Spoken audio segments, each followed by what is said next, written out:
The problem is root over 32 square minus 17 square. How can you solve this problem? Okay, see here. As a 33 minus 32 square minus 17 square, like as the log square minus b square, that is a plus b into a minus b.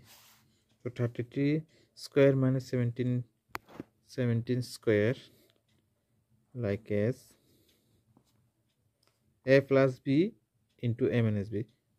That means 33 plus 17 into 33 minus 17. That means 50 into times 16. And 50 over 50 means 5 into 5 into 2, or 16 means 4 into 4. Now written as 5 into 4 root 2. That means 20 root 2. This is the answer.